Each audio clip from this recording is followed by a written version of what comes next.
Greg and Kathy Farrington watch over Destiny Church here in Rockland. Hi, Greg. Hi, Kathy. Hi. Hello. Thank you for making some time for me.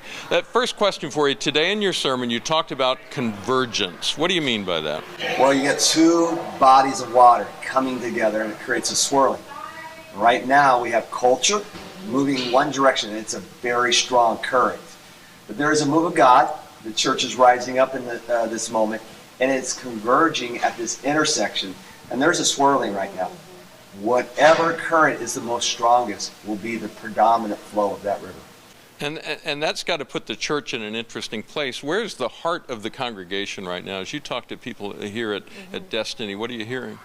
They are ready to go. I mean, they are warriors. They are ready to be in the army. They are so excited that the church is open. They really don't care about our protocols, even though we've had them do protocols, but they are ready to go. There's no fear. They are ready to march, shout, do whatever we could.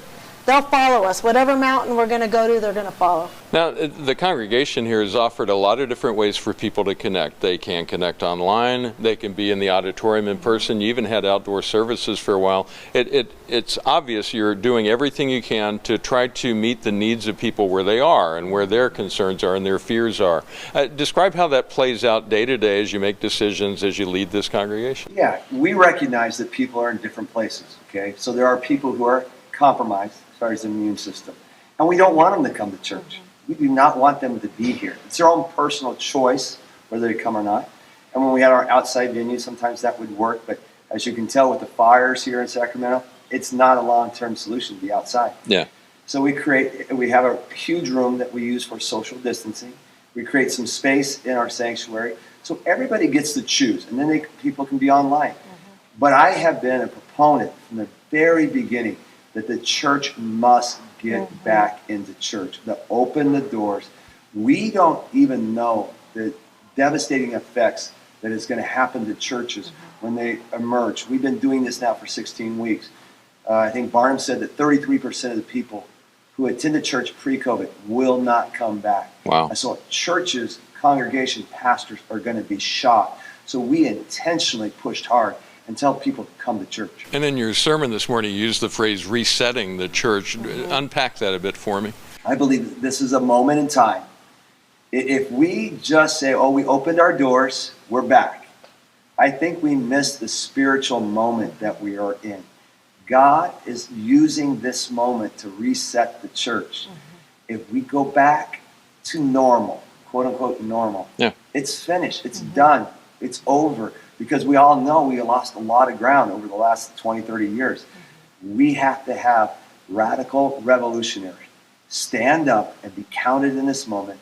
Revivalists who will say, let's use this moment for God's glory. Kathy, go ahead. I was going to say, it's exciting if you go outside before a service and you see that people had to go to the effort to make a reservation.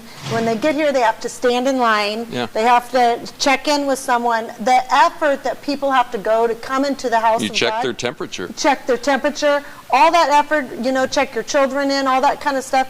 People are willing to do it. We've done it for other things for decades, but they're willing to do it now for the church because they've sensed the urgency that church is they're trying to take church away from us. They're trying to take this gathering of the church, the ecclesia, away. And once they felt that threat, man, they have come out and they're willing to make an effort and not take it for granted. That's a concern I've heard over and over again, that once government figures out it can shut churches down, tell you to stop singing, they're not going to give up that power. And it is a frightening thing to think the government would try to invade the sphere of the church because the family's next. Yeah, absolutely. And this has got to be our Masada, where we say, never again. You are never going to do this again. We just have to take a stand. We can't back down.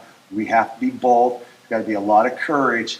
And, it's going to take a remnant. It's not going to take a majority. It's going to take a remnant. God has always worked through a remnant. But people who are not afraid of what government says, pastors who are not afraid to be politically incorrect and call sin for what it is, sin, and not kind of couch it it's comfortable for people. That's not going to cut it today. Now, the government's pushing its power into what happens here inside your building. You went to the Capitol last weekend. You've got another meeting planned for October. why are you taking it right to the steps of the Capitol? What's the message you want to take? I think it's time for the church to be bold. I think it's time for our voices to be heard. We have been the silent majority. It is now time for us to become the loud majority. And so we're going to make statements like that. We're going to go with big volumes of people. But then it has to do, like I shared in my sermon today, Governor Newsom, and I respect the office of governor. He doesn't have to be our governor. 9 million Christians did not vote in 2018. He won by 3 million votes. It doesn't have to be this way.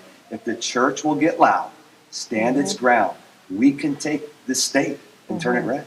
Yeah. And make no mistake, the governor knew that we were out there worshiping, and the whole one of the agendas for being there is that spirit that was there worshiping would invade the Capitol building once those doors open up, because they have been shut down now, and I think it's till the new year. So very interesting was we were headed down to the Capitol. I got a very threatening email. Almost called you guys.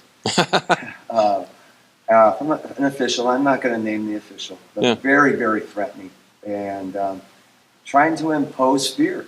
The government is trying to impose fear upon the church that we will cower in this moment. And we read it together, and I said, "Isn't it interesting?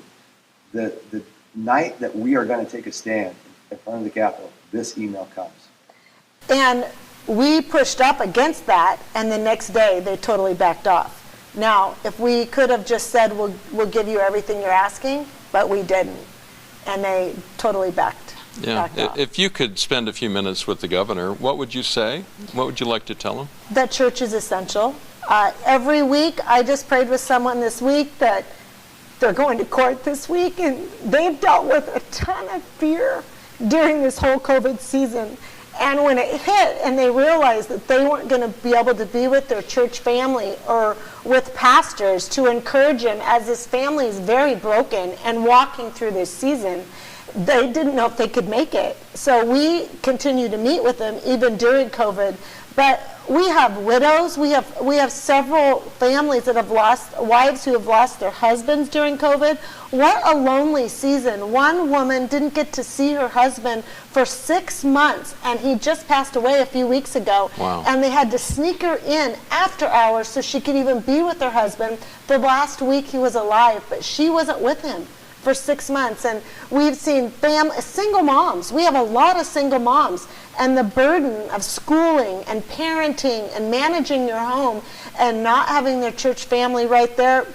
My sister started a ministry just taking baskets to our widows, to our older people, to our police department, to those who are compromised and shut in. The isolation has its own devastating death rate. The isolation alone has its death rate. And the church, there's a physical health, but there's a mental and spiritual health. And if the mental and spiritual health of our families, of our community is not being met, that has its own death rate. And that's why the church is essential. The government might only be worrying about physical, but they need to be worried about spiritual and mental as well. And if they thought through those veins, they would open up things, because people's livelihoods, people's family health, all that matters. Yeah. Greg, you look like you're thinking there. What are you thinking? Well, I'm thinking that, sometimes we paint government as an adversary. And if I could talk to the governor, I would say, I'm not against you. I'm against your policies, because government does have a place, but a rightful place. Our Constitution gives us a right, freedom of worship. And so government should not meddle in that kind of stuff. It should let the church do what it does, and we do it well, and let government do what it does. They can work together. They don't have to work against each other. All right. Thank you, Greg. Thank you, Kathy. Appreciate your time. All right. Thank you. Thank you, Stuart.